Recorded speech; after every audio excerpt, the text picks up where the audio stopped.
Baik, kita lanjut. Ini sebenarnya adalah contoh ya, contoh yang menggambarkan tentang posisi modal dan laba ditahan.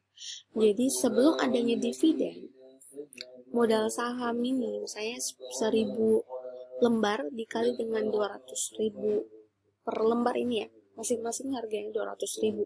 Nah itu adalah berarti 200 juta. Terus ada yang laba kita ini ya, ada istilahnya laba ditahan, berarti laba yang tidak boleh kita bagi-bagi. Ini artinya laba, kita punya laba di perusahaan tersebut, tetapi kita tidak bisa membagi kepada pemegang saham, makanya ditahan dulu gitu, dengan nominal sebanyak 100 juta. Nah, jumlah modal berarti kita sekarang punya modal sebanyak 300 juta. Oke. Ada informasi tentang hak pemegang saham. Jadi 400 lembar ini, 40% itu hak pemilikannya, nilai bukunya adalah 120 juta. Untuk 500 lembar, 50% hak pemilikan, berarti ada 150 juta, ya 50% kali 200. 50% dari hak pemilikan atau nilai bukunya sebanyak 150 juta. Kemudian 100 lembar, 10% itu sebanyak 30 juta. Nah, totalnya berarti 300 juta, sama kan ya? Ini hak pemegang saham. Jadi ceritanya ini yang 300 juta, kalau kita bagi berdasarkan persentase hak pemilikan, maka kita akan juga mendapatkan nominal yang sama. Ya, ini adalah informasi yang harus kita ketahui. Berapa persen hak pemilikan dari si A, berapa persen hak pemilikan kelompok B, kelompok C gitu kan ya, karena ada banyak sekali pemegang saham, artinya mereka yang berikan investasi kepada perusahaan kita. Nah ini modal saham itu maksudnya berdasarkan dari hasil investasi. Investasi ini ya 1000 lembar dikali 200.000. Lalu laba kita, misalnya perusahaan di tahun ini ada labanya, tapi kita simpan di laba ditahan. Maka laba ditahan ditambah dengan modal saham, dapatlah modal perusahaan kita itu senilai 300 juta. Nah ini biasanya di akhir tahun itu kita akan bagi berdasarkan presentasi kepemilikan pemilik saham. Ya, makanya kita kasih model seperti ini biar gampang nanti. Oke, let's see the next chapter. The next slide. Ini dividen dan kebijakan dividen. Oke, setelah pengumuman namun sebelum pembayaran dividen. Baik. Sudah diumumkan, tapi kita belum bayar, ya. Ini yang tadi disebut dengan date of declaration, ya, tetapi bukan date of payment, belum. Nah, modal saham 1000 tadi dengan harga 200.000, 1000 lembar ya, dengan 200.000 per lembarnya, itu sama dengan 200 juta. Kita tulis. Kemudian modal saham dibagikan ke 100 lembar. Jadi kita bagi ke pemilik saham yang 100 lembar ini. Sebanyak 20 juta, karena 10% ya, atau 100 kali 200.000, 20 juta.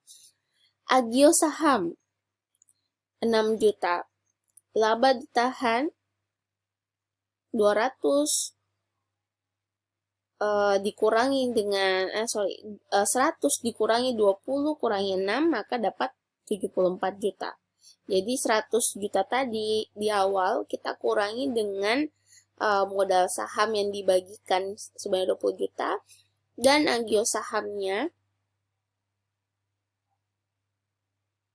6 juta, maka kita dapat laba ditahan 74 juta. Sama ya, 300 juta modalnya. Modalnya. Kemudian kita masuk ke tanggal pembayaran dividen. Ini modal saham. Nah, kita bayar ya, yang dibayar itu 1100 lembar dikali 200.000 berarti 220 juta. Agio sahamnya 6 juta. Laba ditahan ini sama dengan yang tadi kita tulis 74 juta. Modalnya 300 juta. Oke. Ini informasi yang sebelumnya.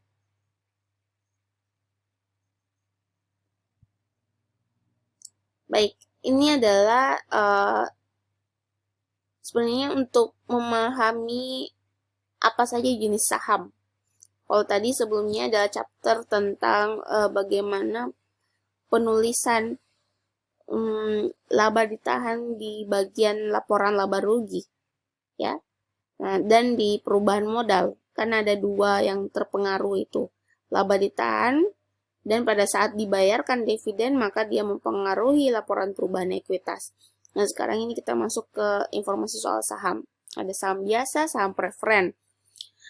Tidak ada istilah saham biasa ini lebih baik daripada preferen atau preferen lebih baik daripada biasa, tidak.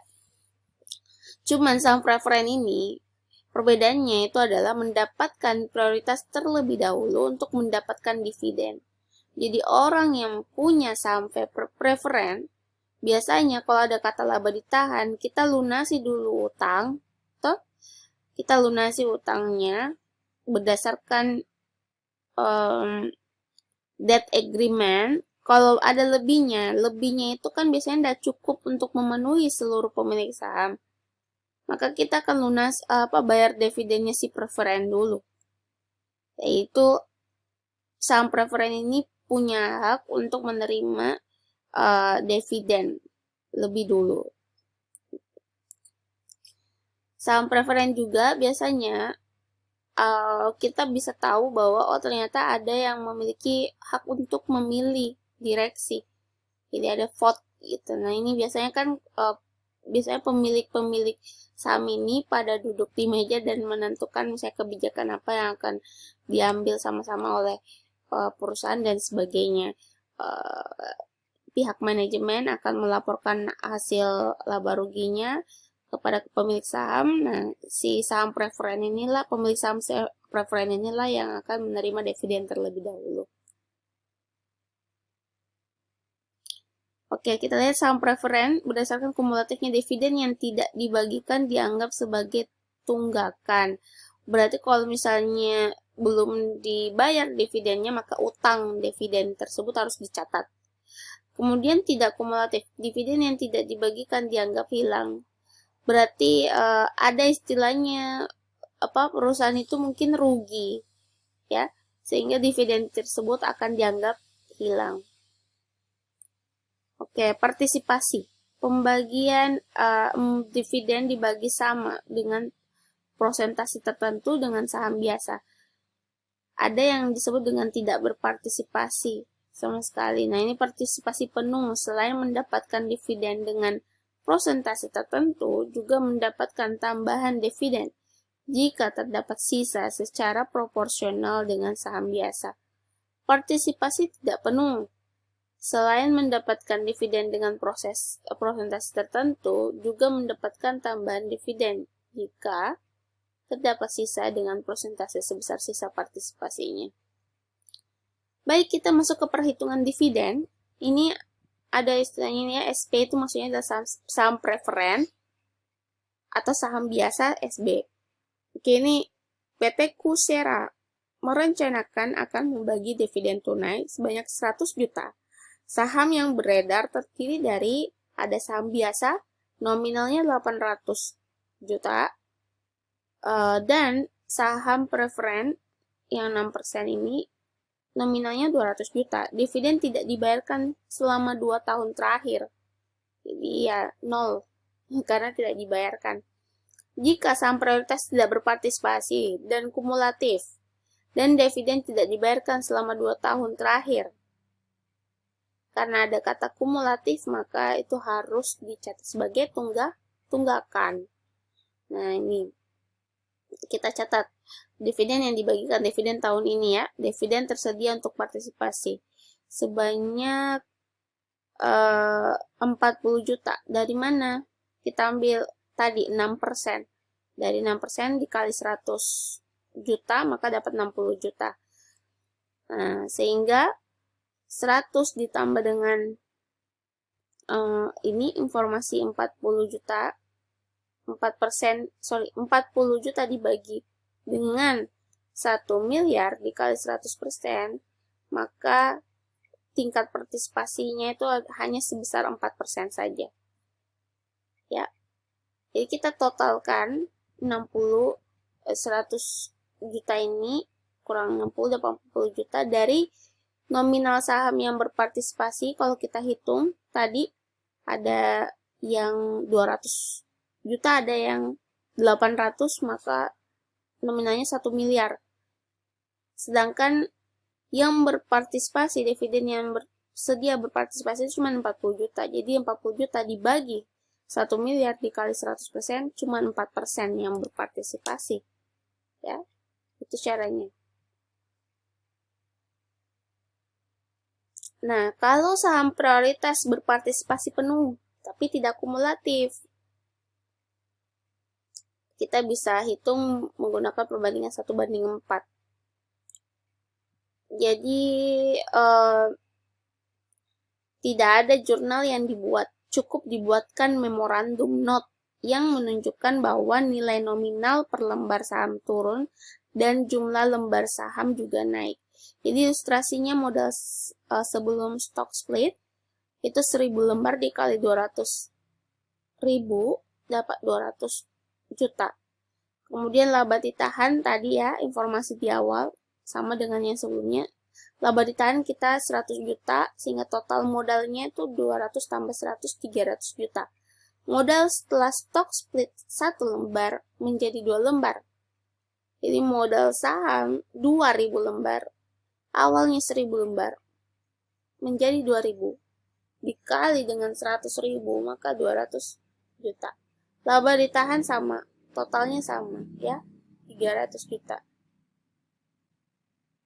Pencadangan laba ditahan merupakan penyisihan atau pencadangan sebagian dari laba ditahan untuk keperluan khusus seperti reinvestasi atau ekspansi dan sebagainya.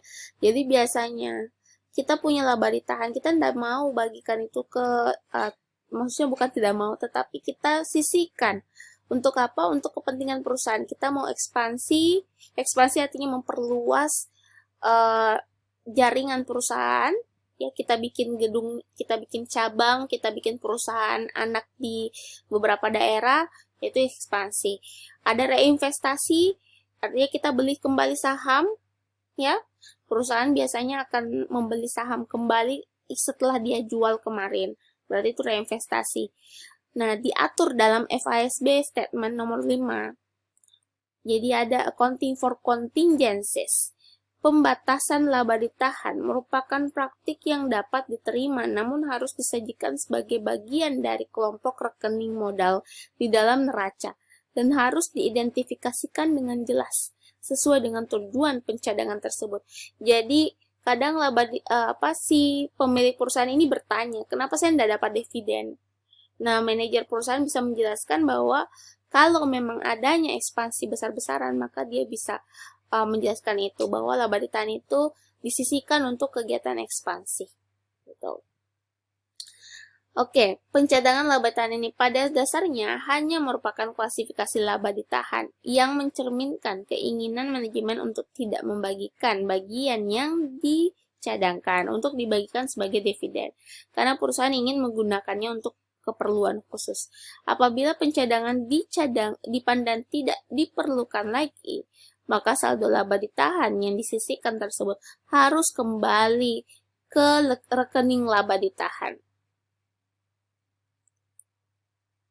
Ini LDT maksudnya laba ditahan ya, pencatatan pembatasan. Dibentuk cadangan untuk perluasan pabrik. Oke, ini contohnya. Dibutuhkan sebesar 800 juta per tahun selama 5 tahun dengan cara mentransfer dari laba ditahan. Jadi modal untuk membangun pabrik itu sumbernya adalah dari laba ditahan. Nah, let's see. Ini contoh ilustrasi yang tadi saya sebut. Maka ini adalah stockholder equity itu sama dengan laporan perubahan ekuitas. Jadi pertama adalah modal saham capital stock.